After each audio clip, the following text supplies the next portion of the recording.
everybody, welcome to Reading Crossbow. My name is Lana, and this is my buddy Rob. Hey. And today we're talking about my book, Swordcatcher by Cassandra Clare. For any of you new here, we each recommend a book each month. We have very different tastes, and currently we just finished reading my book. And you don't have to tell me. It's different. It's different? Yeah. Really good atmosphere. Oh, good. Good to know. Well, I'm going to jump you guys all into a quick 10,000 foot summary, and if you've been keeping up with us, we have changed the format of this just a little bit. We'll probably try new things this first year, see how it goes, but I think this new format might work out pretty well.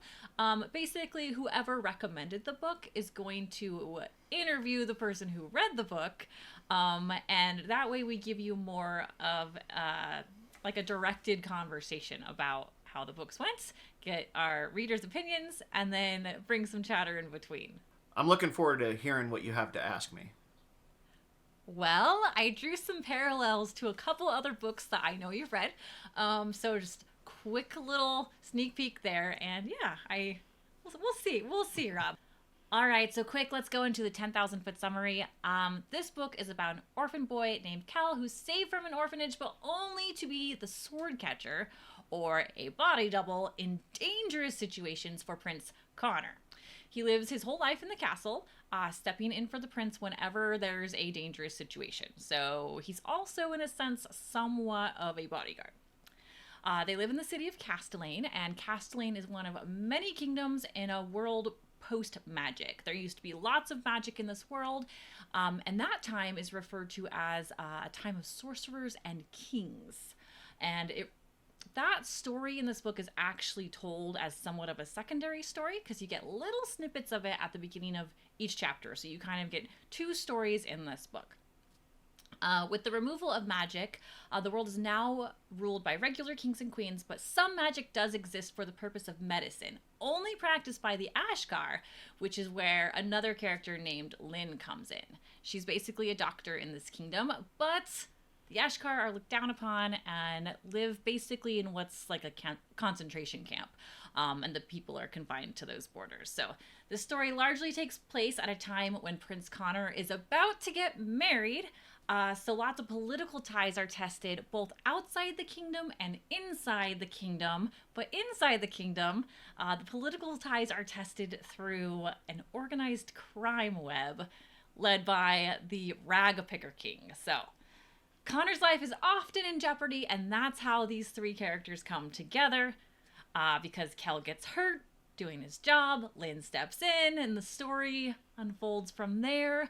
The very strict magic rules are blurred, and alliances are strained. So that's what I came up with. Is that close?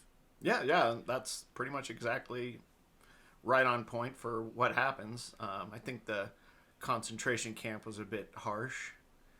Well, you know what? I'm glad that you said that, because when I was putting that together, I thought, is that harsh wording? And I was reading this interview with Cassandra Clare through Penguin Books, and she spent a lot of her life traveling. She was actually born in Iran. So she lived in France, Switzerland, you're all over Europe, and she built this Ashgar city off of these Jewish what's the word for it? Like kind of almost like slum villages in Europe where they... I think you mean ghetto. Ghetto, yes. So that for example, they had the Warsaw Ghetto, which was basically where during World War II, they concentrated a bunch of people together. But it wasn't necessarily a concentration camp. It was an ethnic city within the city. It's a good way to put it. So I was trying to find ways to word what this city's like, and it's called the Salt, but spelled like S-A-U-L-T, and it even has walls around it. So they can't get out except for certain times of the day, and they're stuck behind this wall with a big gate on it, and they have all sorts of rules, and they have to dress in certain colors to identify themselves when they're outside the walls of their village. So yeah, however you want to call that, very difficult living situations for these poor people. So yeah. I actually thought and while it definitely is more of the ghetto as far as the the European ghetto type of sense. I thought of it more as almost an enclave or an exclave, where this is almost a separate country within Castellane and the other nations in this world, because like the laws are different inside, and people from the outside, the people from the city itself, aren't even supposed to enter. Rarely, if ever. For the most part, like whenever someone comes and needs a physician, they come to the gate and ask, and then one of the guards will go and get the physician and bring them back out to the gate. And so it almost felt more like an embassy or an enclave inside this other country. But the laws are definitely unfriendly to them in general. So there definitely is a racism type element to it. Yeah, absolutely. And it's a huge point of the story as well. What goes on inside those walls. And one of the lead characters, Lynn, whom I was talking about, her grandfather is appointed to the king. And he serves as, what would you call that, Rob? The counselor. A counselor to the king. So lots of story there. A religious aspect of things, how they view magic, which we might get into, so we're not going to cross those lines too much right now. But are you ready for my first questions? Shoot. All right, so interview time. I'm excited about this. Cassandra Clare is one of my favorite authors. This was a very different book, though, so I'm going to say that up front. All right, let's start off with this. We talked about in our preview of the book that this is an epic fantasy series. It says it on the inside of the cover, and I'm curious, after you read it, would you call this epic fantasy? No. It's... harsh right out the gate. Okay. No, epic fantasy tends to have a lot more big themes, a lot of travel. The magic tends to be a big part of it, although that could be said to be high fantasy rather than epic fantasy. And actually, for the most part, this story is largely action free, except for essentially the last chapter. In fact, I actually would feel this is closer to a slice of life story, where essentially you get to see the world from someone else's point of view. What's their normal life like? Because it's so mild in its what occurs during the story. Yes, there is some like violence that happens midway, but for the most part, most of the story is a political conversations and discussions between the different characters and that kind of stuff. So it really didn't feel like an epic fantasy. It's definitely fantasy, just a different genre of it. Yeah, I would somewhat agree. I think it's definitely setting itself up to be epic fantasy, but it wasn't epic fantasy in the first book, where they leave things and where that secondary story we were talking about, I think that's going to play a huge part in the other books. We already know there's a second book coming out. So I think that they are setting up for more of those larger situations, especially fueled by magic, to be a huge part of the series in the future. That's my predictions. So agree, I would not call this epic fantasy for the first book. It was a bit of we'll get into pacing later, but I think it could be. So if I were to compare this to an epic fantasy that we at least know it somewhat in common, is like the Wheel of Time. I don't know if you had actually read those, but in Wheel of Time, right near the beginning of the story there's an incident at the Terran's Faerie where the Trollocs and stuff are chasing after the heroes, and this is their first brush with danger and adventure. Essentially, that's where I think this book ends, is right at the beginning of Act 1. This feels like an Act 1 of a larger story, and that's not necessarily bad. It's just that it's not enough for as heavy duty as this book is. It feels like more should have happened. So if this were Lord of the Rings, this would be more like where this book ends is like at Weathertop, where they face off with the Ring Wraith. You know, one little action sequence, but still really early in that first novel of an epic fantasy. And that's where it feels like this book ends, is kind of at that beginning of a first act. If this is intended as a trilogy, which it sounds like it is, you know, this is a good first act, but I would kind of want this to be more for the weightiness of this tome. Yes, it is a tome, that is for sure. I got the distinct feeling when I was reading this that Cassandra Clare really wanted to like break away from her Shadowhunter series, and I think that especially after watching that interview I mentioned earlier, she put like a lot of heart and soul into like really thinking about everything, a ton of research into trying to like, okay, I'm gonna make a big epic fantasy. Like this is, I have a feeling this is gonna be several books long, and I do think she'll get there. So I'm glad we're picking up on these themes together. All right, next question for you. This one's kind of more general. Okay. So, general concept of the book. How do you feel about it?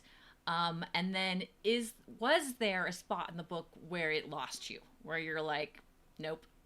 So the concept of this book, where you have this bodyguard type character and he's standing in for the king as a body double in certain situations, that's actually a really kind of fun and enjoyable concept. I really enjoyed that as an idea. The secondary character is being a healer type of character. I don't think that comes up enough as a heroic character. It's almost always as a secondary character, and I actually feel that character is the stronger of the two protagonists. Her story is a lot more interesting to me. So, as overall concepts, I think both of them are kind of interesting ideas that I haven't encountered a lot of in the past, and I was excited to kind of see that. But where the book kind of lost me wasn't any one spot. It was over and over and over and over about one specific thing, which is, and I was hoping in the second half I would get an answer, and I didn't. And so maybe you interpreted this different.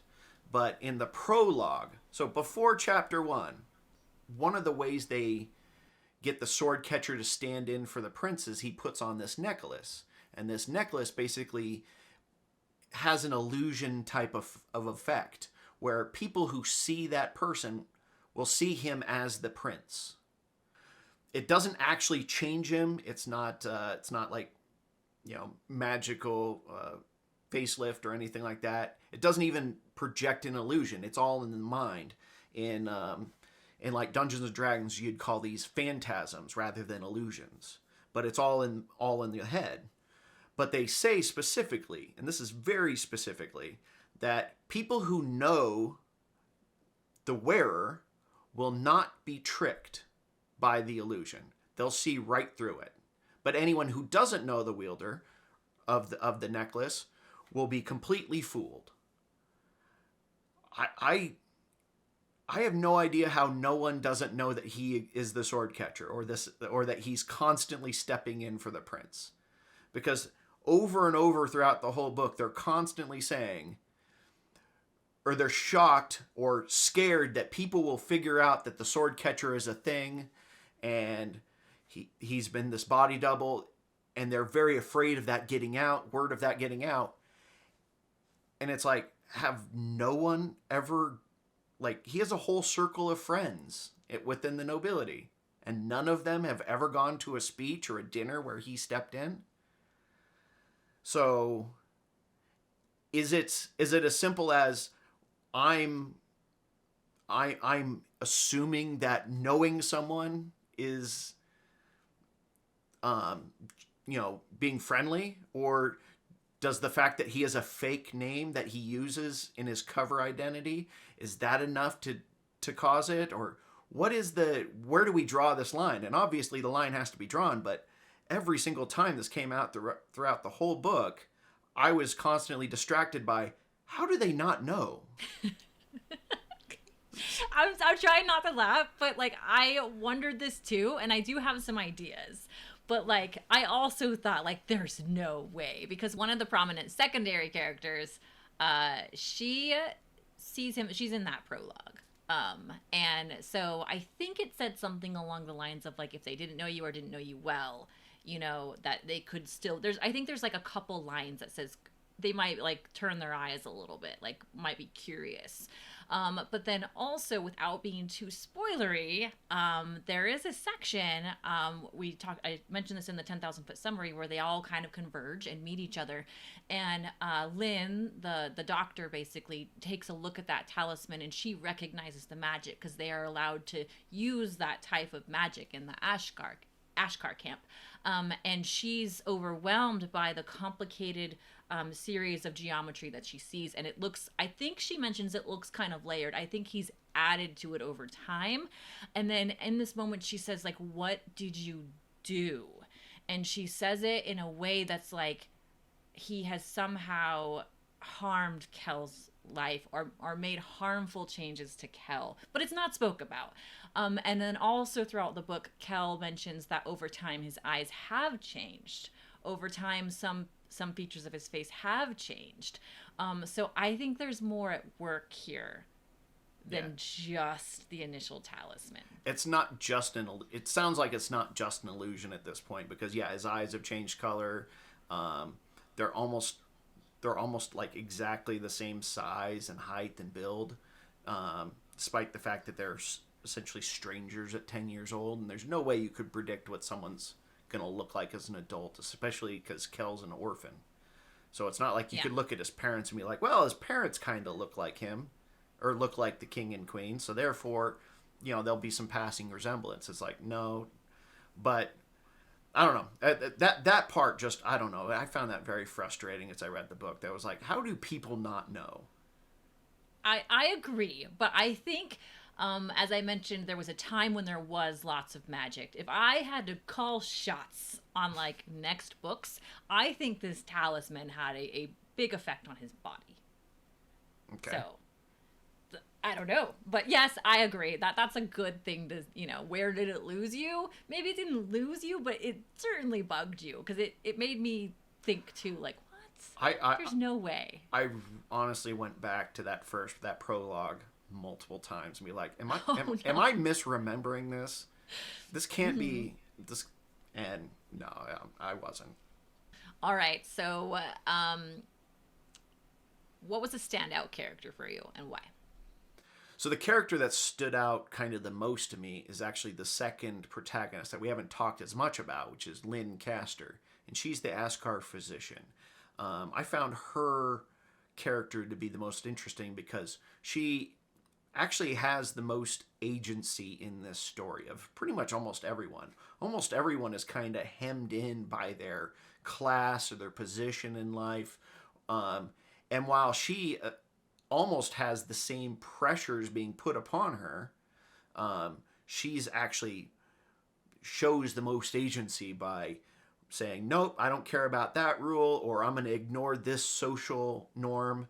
And she's constantly pushing back against these pressures that all the other characters, for the most part, are being crushed by. And she's actually pushing against them very strongly.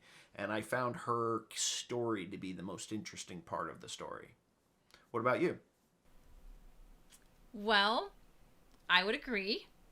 And I'm not going to go into it too much, because I just think that just people should read this, but we'll get into, you know, why they should read it later more too. I think that I'm going to like flip it back and say, I knew you weren't going to say the prince, right? Also a major character. And I have my own feelings about the prince. So spinning this back on you, how do you feel about Prince Connor? I'm actually fairly sympathetic to him. I looked online. I always love it when fans have already created like Wikia fandom pages or on the wikia.com. I didn't know they did that. I love that. I will often look at it after I've gotten done with the book just to see, you know, more about it. Even before we did this show, it was like I would just do that to see, oh, there might be details I missed. And one of the things I noticed with him is that it seems like he's viewed as more this bad guy type of character. Whereas I see him more as like this he's tragically flawed character. He's essentially trapped in his situation in life, and he's trying to push back against it, but he's kind of inept at it. So I see him more as this like tragically flawed character rather than like a future antagonist. Though there is a little bit of, is this a villain origin story that you're reading right here when it comes to him? I wonder. I'm glad. So two things you brought up here, but I wanted to say this. This book took a long time to, and let's not go into it too much. I have another question for you about pacing, okay? I'm going to cut you off there. The last few sentences that are meant to hook you, right, are like, is knowledge worth the price of betrayal? We didn't really see much betrayal happen. Can forbidden love bring down a kingdom? We didn't really see a lot of love. And will their discoveries plunge their nation into war and chaos, right? Like, I kind of, because those like it's in the jacket cover, right? Like I thought we'd kind of get a lot of that and we didn't. So I think I was a little bit disappointed that we did not get much about the prince. Like the main character, there's so much left behind, but we just see this kind of child sort of who's not traveled outside of his own kingdom, who's just rebelling sort of. He doesn't want to get married. He wants to travel more. He whores around a bit, so he has fun there. But like he just wants to get out and see the world, and like that's kind of sad. But like he's angry. Yeah, and he's been forced to grow up in because of his father's declining state. That he's been forced to kind of at least behave as if he's the king, even though he's still the heir apparent, and a lot of people see him as just the heir apparent. He's been kind of forced to grow up probably a lot faster than he had planned, and without the guidance of the actual king. Right. Huge. That's a huge part of it. But so yeah, I think that I'm with you. We just didn't get enough of Prince Connor for me. In a book that is about the prince and his sword catcher. I thought there'd be more of that, but that's okay. I'm sure it's gonna come in another book. I wanted to ask you, going into these books that I pick, you probably have the same kind of feeling I do, but in regards to your books, I'm kind of like, oh no, or oh my gosh, like, or oh, what did Lana pick, or are we teen romance, or what the heck are we gonna get? So like, with your judgment going into a book like this, knowing that the Shadowhunter series was out, was a horrible movie, we covered that. Is there anything that surprised you about this book where you're like, huh, like that was, it could be good or bad, but that was different than your expectations. I won't say exceeded. So I guess the part that really stood out to me or like surprised me was how well this book does setting. This book was hands down stronger in setting than a lot of the other books we've been reading lately.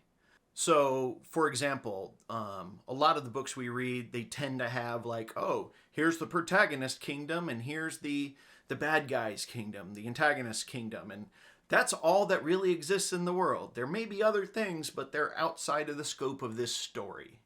And that's actually a common pet peeve for me. So this book, I mean, it has dozens of named countries, some of which are nearby, and they're like heirs of the same empire where Castellane came from. Other ones are much further away. And it has meaning to this story because the kingdom that this takes place in is a trading hub. Think almost like Venice during the Renaissance era, where it's constantly bringing in trade from around the world. And so I found the setting to be not only just the surprise, but also the strongest part of this story. Yeah, that's what Cassandra Clare does really well. We certainly didn't get it in the Shadowhunter movie or series.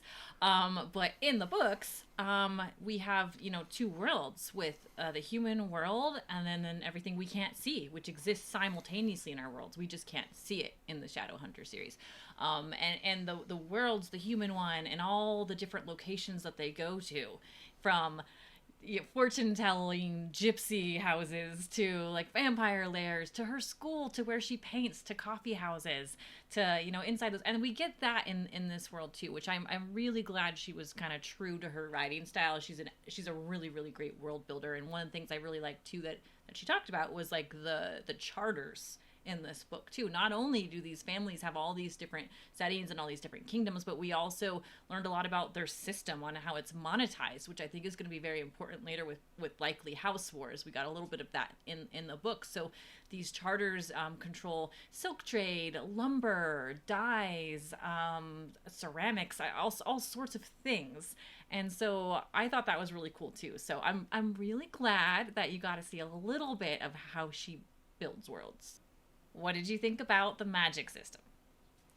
The magic system, what I really liked, and I kind of bashed on it a little bit earlier by saying that there was this limitation. But I actually love that in a magic system. I love that when the magic system has some inherent limitations to it. It can't, you get something like a Lord of the Rings where the magic is just kind of hand-waved. It does whatever it needs to in that moment. Because the magic is actually not even that important to the story, whereas like in a more concrete magic system, such as like Harry Potter or something like that, where the magic has a specific, here's how it works, here's the rules for how it works, if you do these things that's bad.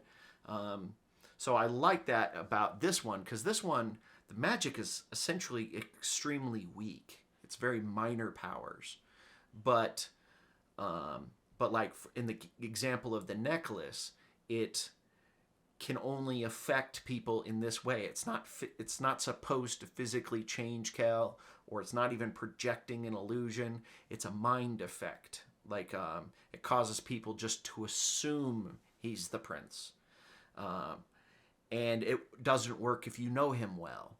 Well. That's the kind of flawed magic system I find to be very interesting.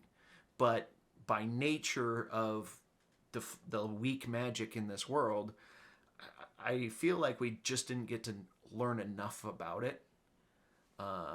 There is some story elements where there might be hinting at magic becoming strong again. But so I'm interested to see where that could go. But as far as how this magic system works, I just don't feel like I got enough information to really judge it. Yeah, it's a bit loosey-goosey. And when you're talking about like really liking defined like reasoning behind magic, how it works, rules, systems, oh my gosh, you really do have to read Brandon Sanderson's Mistborn series. It's the best magic system I have ever read, hands down. Like, just, you can use it up even. It can be gone. It's so good. So after reading stuff like that, and then you get into stuff like this, which starts off with a world devoid, like, it's void of magic. So like, we already know there's a broken magic system, but there used to be one. Like back when, it tells us there was a land when dragons flew, when mystical creatures were around, and like, that's the kind of magic I like to read about. So what bothered me about the magic system in this, which I really hope they explain, it was all based off of one word. And this word at some point was eliminated. And that's how it mentions it more, I think, on the second chapter in that little snippet right before the chapter, how the sorcerers of the time learned about the word and more sorcerers became. We don't know what the word is. We don't know how it became into existence. I don't like things that are based off like one word. I'm confused, and I hope they figure it out. But like right now, I'm just kind of like, eh. Well, and part of the reason why we don't get to understand it more is because essentially neither of the protagonists are allowed to do the magic. The sword catcher, he's not of that culture, so he can't do it. And Lynn, who is an Ashkar, she's not allowed to do it because she's a woman. Only men in that culture are allowed to do that, despite the fact that their entire culture is based on a female sorceress who becomes a god that they worship.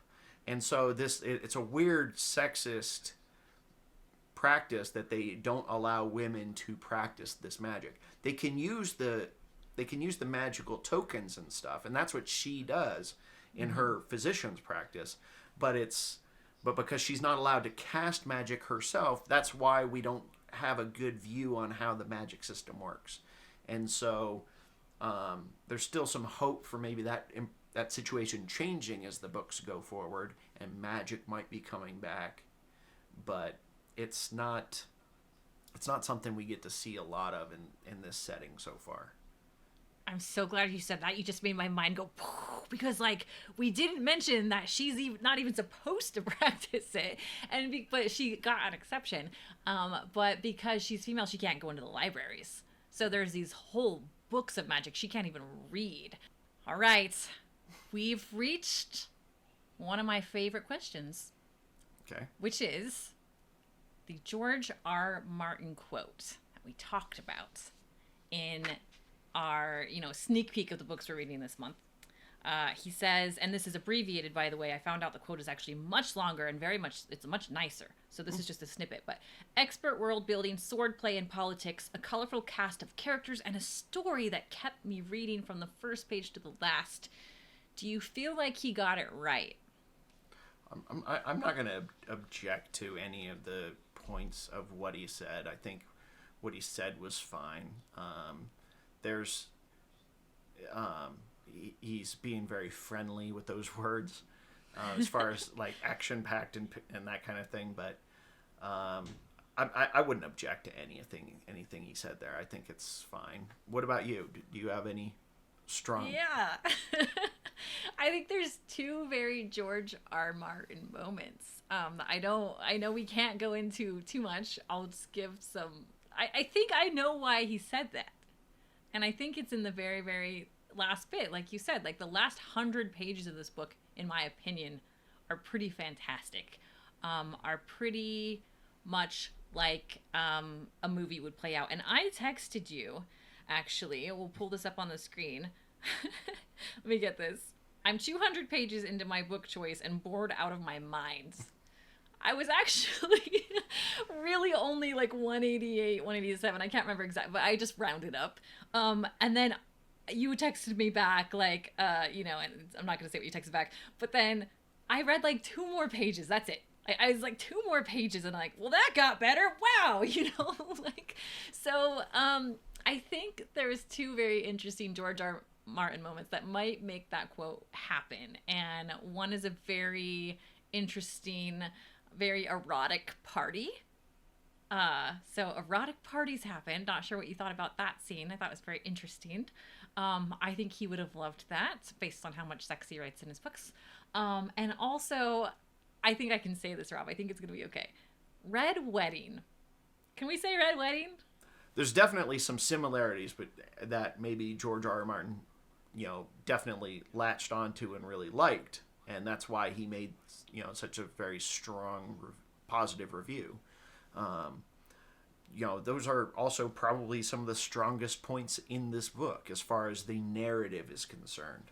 Advancing the narrative forward. Those are a couple of actually the stronger points when the actual story kind of changes directions and that kind of thing. But I don't know. This is not the way I read this book.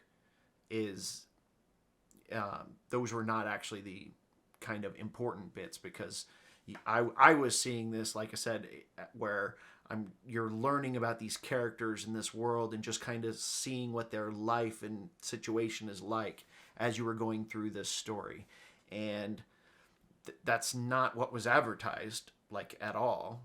But but I still enjoyed the story for what I got.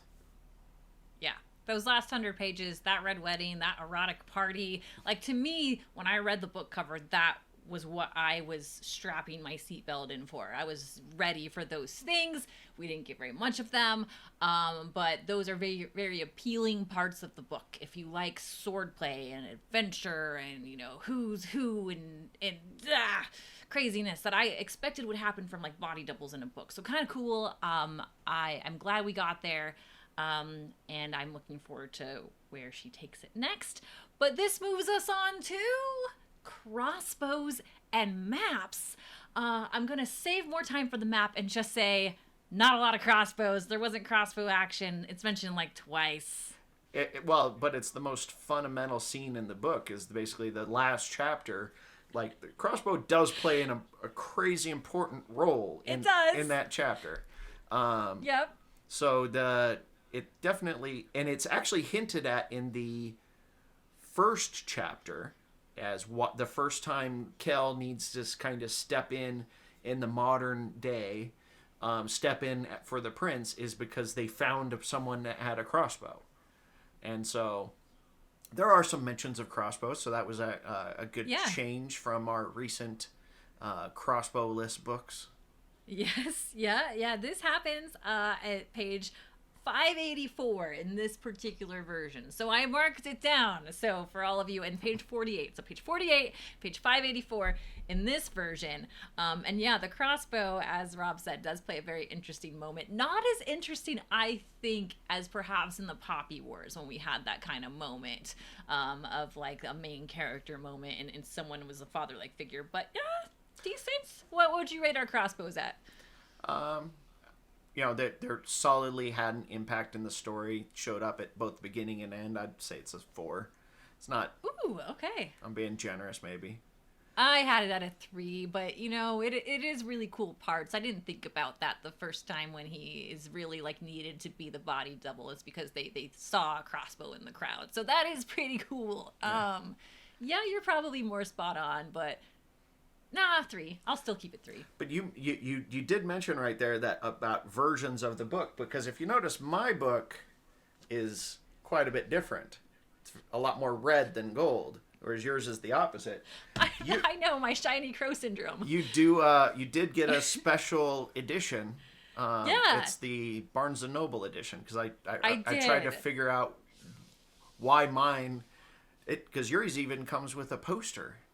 Yeah, and I'm going to get into that on the map part, which is next. We have now hit Show Me the Map. So I'm so excited. Before we go to the map too much, yes, he's right. This is the Barnes & Noble edition. And I found out that you should always check if there are special editions. That's good to point out. Because even in the ACOTAR series, A Court of Thorns and Roses, which we've brought up a few times as being like the big new adult book everybody's into, that has bonus chapters. So sometimes there might be bonus chapters and additional content. So as we're talking about maps and glossaries, we now have to add posters, as you just said, and potential bonus chapters. So like there's a whole lot that goes into this. I had no idea I was getting extra content.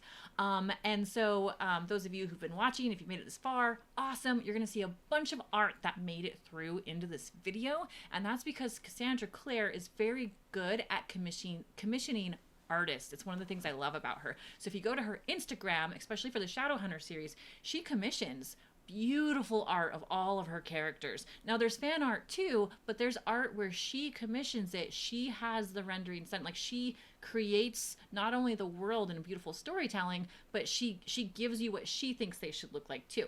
So before we get to the map, I thought about ripping these out before this, but I'm just going to hold it up. This is the official portrayal of what I think this is Connor because it's wearing the talisman. Yeah. And you can see the silver eyes and then he's wearing green. Like, is this very, very true to the book? Because they make up a story about how he's a cousin of the queen and she's from this land where they wear green a lot. So there's that. And then on the back side, it's double-sided poster even. My book has a centerfold almost. We get Lynn, which I did not picture Lynn this way, which is good to know. And I'll put it up on the screen too, like a nice version. She's wearing the necklace that they all wear. Her hair is different than I thought, but it is auburn. And she's wearing her brooch, which is actually written as red in the book, but that's okay. So yeah, this is pretty interesting extra content that you get. But how about that map, Rob? Yeah, it's a map. Stop! I love the map. I'm going to say it right now. I love the map, and you're going to be a brat about it. So we're going to pull it up. So, if my first thought when I saw this map, I don't know if you've ever. I remember as a kid going to like a diner, and they had they had like the little like attractions map of the city, where it would have like little like, here's the major attractions and here's like the major sponsors for it. That's what this looks like to me. It absolutely looks like an attractions map that you'd find in like the local burger diner. I love that. And so, well, I'll show you a couple of these as well. Okay. No, okay. So, now I'm saying that because that's exactly how I picture this. And for the most part, I actually do like the styling of this map, like where it has little tiny pictures of what is supposed to be represented there. And I actually really like that about this map but I do have some issues with this map. So before we get to that, let's find out what you think of this map before I start tearing into it. Oh no. Okay. I will say this. It is a huge world. It's huge. We've both said that. She takes a ton of time explaining so many places, unlike our Poppy Wars horrible map. So, like, I mean, we have in full detail the Black Mansion that the Rag Picker King lives in. It tells you the color of the floors, the different levels of the house. He has like an atrium in the middle. We know what his furniture is like inside her house. That is how good she is. All right? And she did this for every place. And so how are you going to, when you build a world that colorful, you gotta make a Burger King map, Rob, because you have to put all these on here. So when you come out of the salt, there's the Ruta Magna. They say that in the book. Like, the girls are looking over the Ruta Magna at each other. Well, the Ruta Magna's right in front of the salt on this. And then, like, the maze, for example. It's like this, like, sort of farmer's market of broken goods, eclectic goods, things that have, call it your like scratch and dent sales, sort of like stuff that shouldn't be there and little broken ends up there. And instead of drawing it like it probably is, they wrote the maze in a maze. It's just fun things like that. We don't hear about the arena much, but we know that people go there and watch some sword fighters train. And everything that she said in the book is here, and it's actually where she said it would be. The only thing that confused me personally was the trick, which is the sort of like... There's like two different types of jails. There's like a jail where like drunk people get thrown into in the night, sort of. That's like more in the city. And then there's like the trick, which is like, no, you are bad. You've like tried to kill the king, whatever. Like, just bad people go there. And it's this giant tower. And I thought that was closer to Mare Event, which is where they call the castle grounds, because the way that they describe people walking to it or getting to it seemed faster to me. And it seems much further away on this map. But so that one part was confusing to me, but later on in the book I started consulting the map more and going back and forth, and I used the map quite a bit towards the end of the book, and everything made sense to me. So I really, really enjoyed it. One of my favorite parts was she even included this tiny little underwater city of Tinderus, which is basically a city that was, well, sort of destroyed when all this magic was destroyed, and when the tide goes up and down, you can see kind of the ruins of the city. I think that'll come into play later because she mentions it, puts it on the map. But anyway, I really enjoyed the map. Okay. So where I struggled with this map is essentially where it gives you a false impression about certain things about that is contradicted in the text. For example, at the bottom you have this hill. And then to the left of it, you have the Mare Event, and to the left of that, you have the trick. But in the text, it describes it as a hill, and at the top of the hill is the Mare Event. And then the trick is part of the Mare Event. It's just one of the towers inside the Mare Event. Or a different spot when they go to the Black Mansion. There's the Warren. They go to the area called the Warren. In the center of the Warren is the Scarlet Square, and the Black Mansion is one of the buildings on the edge of the Scarlet Square. But the way this is drawn, it gives you the impression that these are distinctly different places. And I struggled with that. But specifically, in I think it's chapter 7, Kel, our protagonist, he leaves Merivent. He goes through the West Gate, which isn't on here. Now, here's the part that really irritates me. You got a compass down here in the corner. It doesn't tell you which way is north. Maybe there's no north in their world. There's a north gate at the bottom of the map. Okay, never mind. There's north. So, is it that's north, or is it north because that's the north of the hill? No way to know. But anyway, so he exits through the West Gate. He goes to it's called like the Broken Market, where basically it's a lot of broken things, like a flea market. And then he gets some food, which is popular with sailors. And then he heads basically towards the students' quarter. And the way it's described in the book, I found to be extremely frustrating to follow that path. Because I was actually trying to follow, because he's specifically taking this journey around the city, and I was like, dang it, this map sucks. Yeah, I think that's true. You know, they're making some things bigger, some things smaller. It's not exactly perfect, but I think that's acceptable. Yeah, but the actual styling of the map, and while I kind of tease that it looks like the Trayliner attractions map at a diner, I actually do like the styling of that. I think it's kind of fun. It gives you definitely a taste of what that's supposed to be. And so I'm actually kind of like the little art that this is, and like where they talked about like in the Temple District that there's some canals in the Temple District, and they kind of draw that out. And I thought that was kind of a fun part of the map.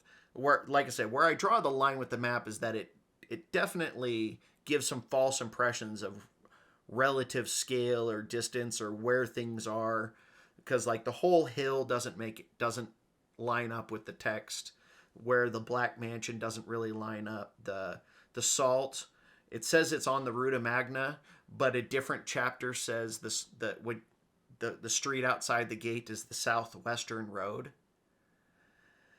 which isn't on here. And so there's another one that's not on here, which I thought was interesting. See, the scale's not bothering me. It's not bothering me at all. There's little things, because I know that she had to fit a big world in a very descriptive world, and people want to see stuff. But so here's a funny one. When his nighttime companions have to leave the house and sneak out, I think they called it the Sea Road. So I kind of wondered if that would be on here. And they have to take the Sea Road to leave the castle, get down. I imagine it snakes by the sea. We know he takes the Sea Road later to go to the trick at some point, or to sneak back to the castle. But really, if you look at the map, that's like girls hiking. Like, girl's not good. Like, she's getting home like tomorrow, like if you follow this map. And I think that's just because the way the map is laid out. Like I said, the hill should really be all the way around the Merivent, and the trick is up near that. Like, just the way this is drawn out, I think is irritating, but I do like the styling of it. It definitely gives you a taste of this world, and so I found that to be interesting. I'm going to rate it now. I give this map a 4.5 because I think it's beautiful. Everything was on there except for the road where his, nighttime companions, sneaked their way home. But, scaling's off stuff. But to me, it wasn't enough to bother me. I'm giving this a 4.5. It's almost a 5. Not quite. So, like I said, because of where I feel like it felt inaccurate, or gave me a false impression of stuff, I would actually rate it real low because it's wrong. But because it's styled, so I like the style, I'm actually enjoying that style so much, I'm actually going to rate it up to a 3. Oh, God. You gave this... What did you give Poppy Wars? It's map, a 2. This is... barely above Poppy Wars map. You gremlin. This is horrible. I need to hear people in the comments. I am shocked and overwhelmed. This is catastrophe. All right. Okay. One thing that also could have helped this, though I will say this, is there was no glossary. There's a ton of made-up words. There's a whole nother language. For very few of them, the author described, they would say, not even in parentheses, but the person like speaking would say like what they were. But for a ton of them, I'd say the vast majority, maybe over 90% of the Ashkar words weren't explained. They just give an Ashkar word for something and then nothing. So I would have loved a glossary. I would have loved a glossary, or like the explaining the different like families, and like just like a yes, like, and you don't have to do anything that is spoilery, in that kind of a glossary. You just basically say, here's the family name and they do this. Here's the here, this is the scion of that family, or just the big kind of proper nouns of things. I would have actually really, and like I said, it doesn't have to include any spoilers of any kind. I would have actually really liked that. And that's actually why I went looking for the Wikia on fandom, was because I wanted to, kind of look up who were some of these characters and what were their relationships a little bit more, because I couldn't remember, because enough time had passed, or enough lengthy chapters had passed since the last time this person came up. Yeah, and this is somewhat of a newer thing, right? We're not getting these in older sci-fi novels from, 70s and earlier, 80s even. Like, this is, like, a lot more popular to be putting glossaries in books. And because it is so popular, kind of much like how we're getting, like, trigger warnings at the beginning of books, like, do it. Like, if you're going to go through lengths to have, like, artists make, like, your fictional characters come to life on your Instagram and make this is a very beautiful map. I think it's fun. Then go the extra mile. Give us a glossary. Especially, I told you I watched that interview earlier. She talks about the lengths that she went through to have this language created for her book. Yeah. So really, you did all that. Then give us some more. So. Yeah, and I think that actually would have also kind of helped with some of my confusion during the book. I was trying to remember, who was that character again? And like, especially when it's like the nobility, like, this is like, this friend of the prince, he's from this family and they're known for that. And it's relevant because you have this other backstory that's happening with the dyes, the dyes charter, inks and dyes charter. And so knowing which of the prince's friends was related to that, might have been interesting, but that I don't know. It's complicated. She made the book very complicated in a lot of parts, almost unnecessarily. She does speak French, also, and I thought that when I was reading this, so many of the nobility names sounded French, almost like a Montague and Capulet type of thing. So I kept getting that feeling. I was like, which arguing house is this? Because I couldn't. Then it's not English names, and we're used to fantasy books having funky words, but like it was too many. And at the end of the book, there actually is a page that kind of explains which subcultures use which languages. And for the Castellane, she chose a language which is an old language from like southern France. That's not really spoken anymore. It's still a Romance language. But like for a different culture, it was Venetian. And for I think the Ashkar, she was using some Jewish words. And for this other culture, they were using an invented language. I think that there was actually 2 different invented languages she mentions for these different other cultures. And I found that to be very interesting. I think you definitely get a feel of these languages too when he's looking at potential brides. Like, I definitely got some France versus Spain feels. It's very interesting. So you definitely get her travels when you're reading this book. But I have to ask you, how would you rate the book? And would you read the next book? So this is a tough one because Tough. I did really enjoy the setting of this book and the world building. I did really enjoy that. However, as a narrative, it for me, I didn't enjoy that as much. In fact, I thought essentially the Kell's story was pretty flat.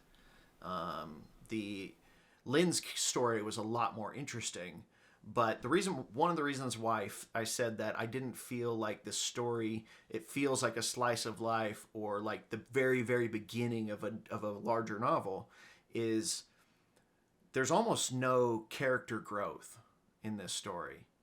From the very beginning, first introductions of a character of the protagonists to the very end, really the end just cements their earlier positions. She's willing to do anything to save people as a physician, and he's willing to go to almost any length to protect the prince.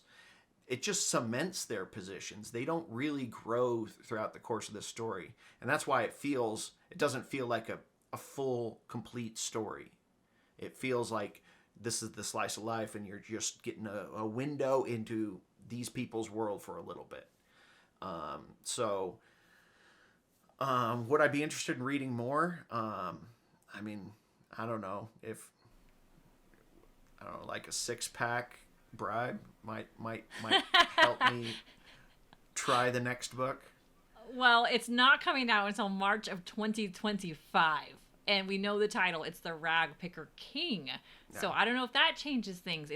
I think it's going to largely go into the organized crime story and be about the Rag Picker King. So I don't know, though. And the thing, for me, the Rag Picker King was like the goofiest part of this story. And he has like the goofiest, like he's the scoop. In Buffy the Vampire Slayer, they call the circle of friends the Scoobies. He has the Scoobiest team of people for a crime lord. Oh my gosh, he totally does. and that's why I said his story just feels kind of off or weak for me, because it's weird. Like I'm thinking like the Kingpin, and then I started thinking, oh, he's a vampire, and it's like, no, it's the Scoobies, and so. It's so very Six of Crows. There are a lot of people watch Shadow and Bone. It was on Netflix. It's so very that, like, inner city, like pulling people from where he can, trying to raise them up from like living off the streets, kind of saving them from their situation. So like I didn't get Scooby at all. It's funny when you say it like that, though. Now I picture it, but so yeah. So like I said, it is, for me, this story, like I said, the book was great on setting, pretty weak on narrative. It feels like just the opening of a different, bigger story, and this is all the groundwork for that story. And this is the thing that with like DC movies, for example, is they're always working on the big picture, and they always forget that you need to make a good movie in and of itself. And this is where, like, compared to like the Marvel movies of the 2010s, for example, the DC movies are a lot weaker because they were going for the big picture and not focusing on just making a good movie. And I think this one kind of missed just make a good story. It missed that story a bit for me. So I would actually rate this a 2. Wow. Okay. That's intense. That's a 2. That's the lowest rating you've given any book we've read. Yeah, and I feel bad because I liked the world building so much, but as an epic fantasy, that judging on its own self-description, it missed a lot, and that is what I'd have to rate it. That's interesting. Okay, but not too far off for me, to be totally honest. I might surprise you here. So I want to kind of go backwards real quick on a character you said about no characters getting growth. This is something that Cassandra has done in some of her other books, especially because she does plan on making such big worlds. Like this Mortal Instruments also went into the Clockwork series, also went into another series I forget the name of, also went into the Shadowhunter Tales and the Bane Chronicles. It goes on and on and on. She makes some really strong secondary characters. And so the characters that had the most growth in this book where Lynn's grandfather starts out being super staunchy, thinking is one way, he's just the king counselor, and she abandoned her in her youth. And then really we start to get a lot of character growth from him as the book goes. Same with another character whose name I keep forgetting, Alianne, I think. She's a female character that played with the boys when they were younger. You know, she seems very vapid, and, you know, just very into, you know, the best marriage she can possibly get. But we find out she's like sword training on the side. She has like a mysterious thing that she carries with her, I won't go into, that has some sort of questionable something with it we don't know anything about.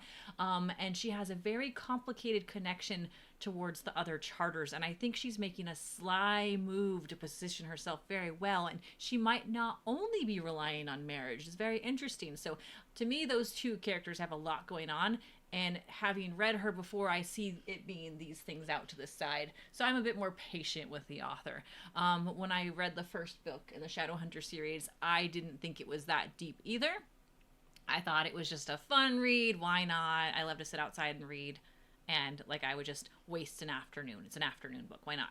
But then as I got through the series, I was like, oh, and it's one of my favorites. I love it. I love the series. But yes, agree. I think when you're trying to sell a book series, the first book should be like, wow, I can't wait to read the next one. And if I didn't know there was a next one, especially if I didn't know it was the Ragpicker King, I might be cautious to read these. So this book to me is a 3, maybe 3.5 if I'm stretching it, to be honest. It took too long. The fact that I texted you, I was bored out of my mind a third of the way into this book, says quite a bit for me. But I agree. The world is beautiful. I bet this series is going to turn into a 4. I have a feeling it will. She's setting herself up for it. And I would hope that's the case. And like I said, this is for me, this feels like that whole DCU, universe where they were focusing way too much on the big picture and not enough on just make one good story and then chain that with another good story and then chain that with another good story. And I think this one's just looking a little too grand for the opening of a new series. Yeah, it was very picturesque. This is like one of those beautiful movies that wins like, oh, what's it called? Cinematic picture or something, or best, like just the most beautiful movie. Like, but then you're like, well, the story was kind of shit. The story wasn't shit. Like, I love the idea of a sword catcher. I love the idea of the Ashkar. I love the idea of Lynn. She wants to practice medicine. She's the only woman doing it. Her religion is based off a goddess, as you said earlier, but she can't do what she's supposed to do. There is so much good here. There's so much really, really good here. And they could have focused. She could have just given us more of that meat. And we never mentioned this earlier, but like there's some weird sexism in this world to me, where like they specifically have like, oh, if the king wants to, if the prince wants to marry another man, they'll bring in someone to bear the children. Like it's a very inclusive society on that side, but on the other side, like the Ashkar are deeply sexist. Even like the character you just mentioned that you really like, her whole story, she just wants to have the charter in her own name, because if she marries it, her husband is the one who gets it. Like and sometimes you pay a dowry. Like they're like, oh, she probably has an unaffordable dowry, but a different part of the story is like, oh, they'll pay to marry into this family. So I don't know. It felt like a really unbalanced, like the setting just kind of, it didn't have a consistent, oh, this is how the world works. Like it just kind of, I don't know, but maybe that's realistic. The world is not clean and, doesn't make sense. Well, a lot of books now are just more open and writing about sexuality being much more fluid. And they definitely do that with, as you said, there can be 2 kings instead of a king and a queen. They'll just get someone to have their babies. It's fine. Like, so it's like patriarchal, but almost double. Like, but yet with this like open feeling about sexuality being fluid, and even when they go to these like what would you call them? The brothel. What do you call brothel? When they go to the brothels, like they don't favor even we hear Kel is not a spoiler. Kel has tried both men and women. You know, this is so very open in this book, and it seems almost too modern in its tastes for the setting it's written. It's very conflicting. I totally agree. I thought that was funky. And for the most part, I'm only bringing it up now just because it just felt weird, but like it didn't actually affect my the story itself. Like none, that's not even a core theme of the story as far as I was concerned. I just thought not at all. Yeah. It was just something I had noticed, and when you were talking about their childhood friend and her interesting story, her story is only interesting because it has this weird sexism in an otherwise seemingly a very inclusive world, and it kind of stood out to me. You know, overall, Rob, you gave it a 2. I gave it a 3.5, stretching it maybe just because I like her so much. But yeah, I would say pick this book up if you're in the mood for a new series and you're someone who likes to read them as I come out. I like to wait. We're doing something different with this show where we're reading things that are newer, series aren't completed, so you guys can see new stuff that's out. But yeah, I have a good feeling it'll go in a good direction. Kind of meh on the first book. So Rob, you seem to be about the same. Yeah, I wouldn't be opposed to seeing more of this series, but I'm not excited for it either. All right, well, that concludes this episode.